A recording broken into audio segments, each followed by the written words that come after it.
may be in the minority here, but I honestly enjoyed reading Jaden Smith's tweets back when he was on Twitter. In a world full of people using social media to spread their hate and belittle one another, I found his bizarre philosophical ramblings to be strangely amusing. So when I heard of a new animated series coming out on Netflix called Neo Yokio that would be starring Jaden Smith, I was intrigued. Sure, one could make the argument of him being the embodiment of Hollywood nepotism and quickly dismiss the whole thing, but to me, it didn't seem like anything trying to be revolutionary. Just the dumb, fun show trying to do its own thing.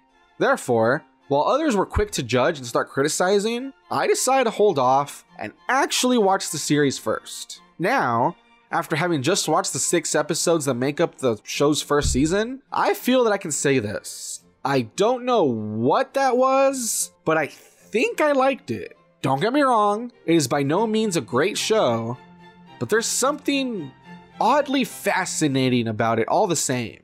Allow me to elaborate as best as I can. Starting from the top, Neo Yokio takes place in the titular city, which is considered the greatest city in the world. It is a place that seems to take inspiration from a few sources, with the 2 primary ones being New York and Tokyo. Within this odd futuristic city lives our protagonist, Kaz Khan, who is voiced by Jaden Smith and is described as a wealthy magistocrat. What this means is that while Kaz very much enjoys an aristocratic lifestyle of high fashion, fancy food, and hanging out carefree with his friends, he must also attend to the family duties of using his magical powers to slay the demons that pop up around Neo Yokio. If this sounds like an interesting premise to you so far, then good. However, while anime Jaden Smith fighting the supernatural is indeed in the series, it's only a part of it. A large part of the series is also about Kaz trying to find his place in the world, I guess you can say.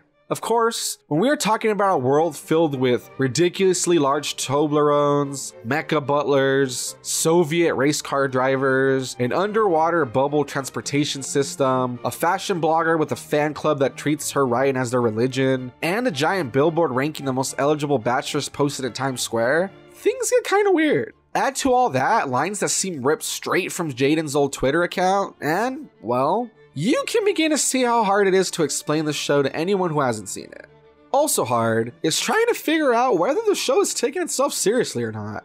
I mean, on the one hand, we have various anime references, Jaden Smith's terrible voice acting, absurd humor, and blatant product placement. But on the other hand, we have what seems to be an actual attempt at a storyline, legit actors providing their voices such as Susan Sarandon and Jude Law, and animation done by Japanese anime studios Production IG and Studio Dean. So, which is it?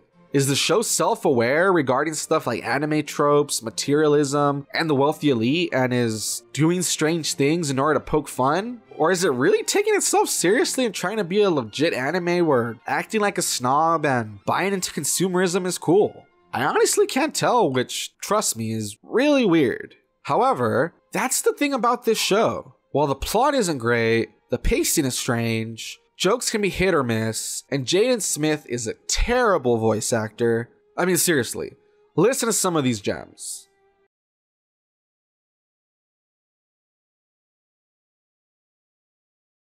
My one true love is now living the glamorous life of an investment banker in San Francisco, while I remain in Neo Yokio, haunted by her memory. Win, lose, we'll all be equal in the grave. My world has become cold iron. Well, that is the most melancholy pasta. I could look for clues in his apartment. I'll see you there. I was not aware you had a new boyfriend. Miss Malovich has no words for you puppets of the West. Communism forever. You know what, Helena? You don't deserve this big Toblerone.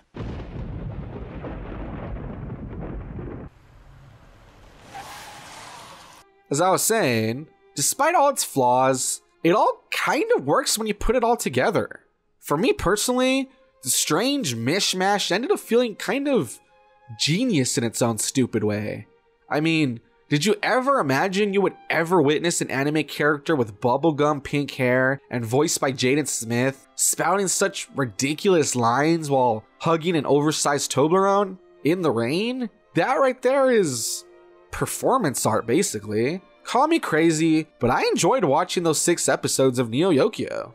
Of course, for all those same reasons, I do not blame anyone for not enjoying the show, or heck, not even wanting to watch it to begin with. I mean, I get it.